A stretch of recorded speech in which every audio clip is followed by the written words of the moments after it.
for the mu'min, for the believer, to reflect on the signs of Allah. And if you're going to learn your salah, you have to learn it well. Now, da'wah also means appeal. How are you going to carry this message? That you have to have an appeal. Now, an appeal means that we should be brimming with understanding. Talk about the hijab. What is wrong with the hijab? One of the non-Muslims, she said, oh, what is this thing? What is this thing on her head? I said, look, which background do you come from? She said, well, I'm a Christian. I said, well, the mother of your God used to wear that. And shame on you.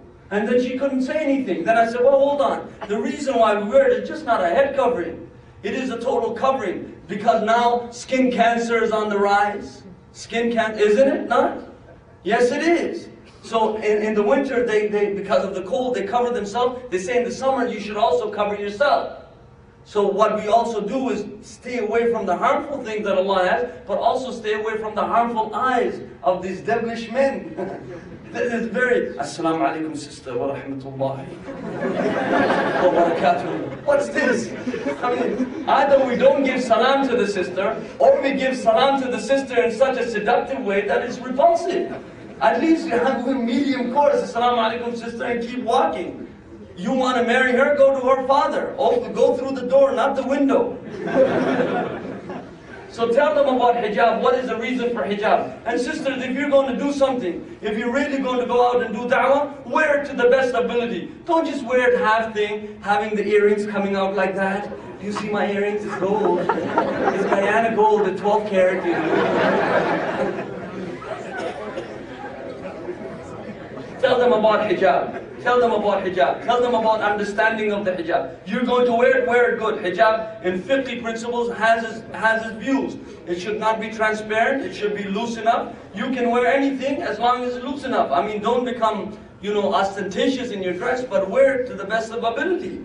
But wear it, if you're going to wear it good, because at least you're telling Tommy Hilfiger that I have nothing to do with your dressing plan for me or Calvin Klein. So if you're really going to take the deen to the next level, then you have to take that step. And that's da'wah.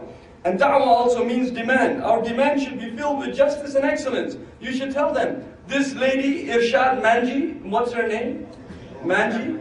I call her Irshad Manji, because she's really mangy. I mean, what we should do for her, as I told the Ryerson student, absolutely no reply. No reply. She's illiterate in my books. She's unscholarly. She's just all over the place. She doesn't have intelligence because she's not putting...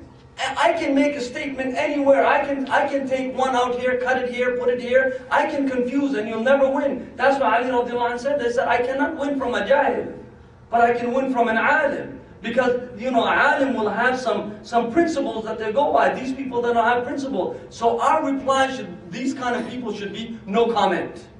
No comment. That's it. No comment. News media want something? Sorry, excuse me. No comment.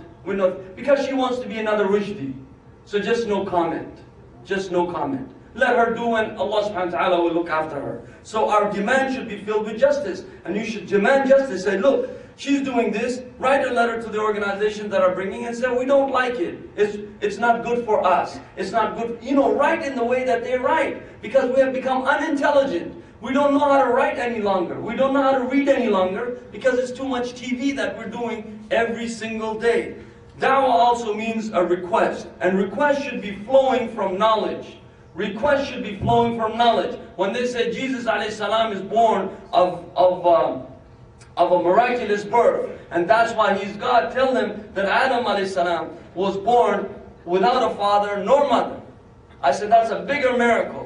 So that's called wisdom, that's called understanding. You tell them about that. And da'wah lastly also means a plea. And our plea should be cascading from love for good of people. We should love good for people. Irrespective of Muslim or non-Muslim, we should love good for the people. As one of the brothers last night, they rolled down the window and told the other person, he said, look, your car is leaking gas, and a huge amount. So that's loving good for the people. Why? Because he could end up hurting himself, killing somebody else. So you have to actually love good for the people. Now Allah subhanahu wa ta'ala says in the Quran, أعوذ بالله من الشيطان الرجيم, وَمَنْ أَحْسَنُ قَوْلًا مِمَّنْ دَعَا إِلَى اللَّهِ وَعَامِلَ صَالِحًا. That the one who calls, who is better to call, ahsan, because this comes from hasana, means to beautify. That who is better in calling to Allah subhanahu wa ta'ala and does righteous deeds. وَقَالَ إِنَّنِي مِنَ الْمُسْلِمِينَ, and says that I am the one who is submitted. They don't say I am the one who is Pakistani, I am the one who is Guyanese, I am the one who is Kuwaiti. No, he's saying I am the one who is submitted to the will of Allah subhanahu wa ta'ala. وَلَا تَسْتَوِي الْحَسَنَاتُ وَالسَّيِّئَةُ وَلَا سَيِّئَةُ. That the hasanat are not equal to the bad deeds. So the good deeds are not equal. And then Allah Ta'ala said, idfa' billati hiya ahsan, and repel that what they're saying with something that is better. Because you have to use this. Youth of today, wallahi, if we don't wake up, it's nice that we laugh, it's nice, you know, usually I'm a very serious person, and lately I've been getting reviews like, oh, a funny brother. Oh, mashallah. I am really not a funny brother. If you read Mansoor and the brothers, they know me. I'm all about business, but sometimes in a setting like this, we have to make a few things to lighten the situation. But at the same time, we have to wake up today, and today is the last day that we have to wake up. We cannot go another day saying that, oh, we're going to live our lives the way we're living. So Brother Islam, Brother Gibran, they have a program. You need to come in, you need to join, inshallah, and do something good. Now, this thing that Hassan al-Basri, he said, this is the beloved of Allah, the one who gives da'wah. This is the beloved of Allah. This is the close friend of Allah. This is the chosen one of Allah. This is the most beloved of all the people on earth to Allah. He responded to the call of Allah, and he called mankind to what he responded to himself. Look at this statement from Hassan al-Basri. Look at it, radiyallahu anh. And be very careful, brothers and sisters. I don't care if you're Imam, Mufti, whoever you are. When you take names of these great pious predecessors, make sure you say, at least you say, radiyallahu anh, may Allah be pleased with them. Rahmatullah alayhi rahmatullah, may Allah have rahmah on them. It is the least thing that we can do out of the great things that they have left behind. It is imprudent, it lacks adab. It lacks Islamic adab when you say that. When the sheikhs of the old, when they speak, they always speak with the great respect of the people who have given these traditions to us. Be very, very careful to say Ash-Shafi'i and say nothing after it. Say Ash-Shafi'i alayhi rahmatullah, may Allah be. At least say Imam Ash-Shafi'i. You can call every one of these guys an Imam, and barely they're ai They're really not Imams, to tell you the truth. I hate to blow somebody's bubble. But really, tell you the truth, the Imam is really a leader of the community. He's not somebody who's flaky and doing things like this and that. He's really something else. He really sees, oh sister, you're in problem? I'm there, I'll help you.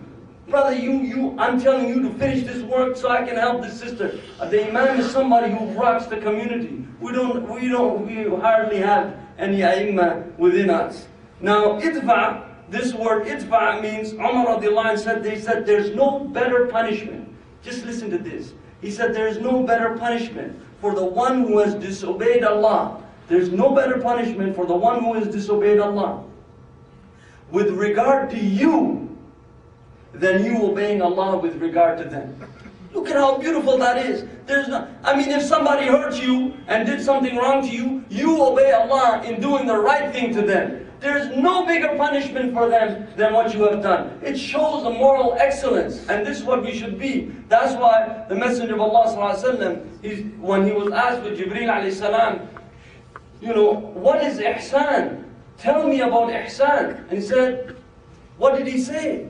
He said, you worship Allah and ta'budullah ka'annaka tara fa'in lam takun tara fa'innahu yarak. That you worship Allah as though you see Him. Know that you don't see Him. Know that He sees you. And that's why the Salafs used to say that if you think that you are doing sins in the sight of Allah, and you know that He's watching you, you're scorning His sight. And if you think that He's not watching you, you are in disbelief. So which one are we doing? Where are we at?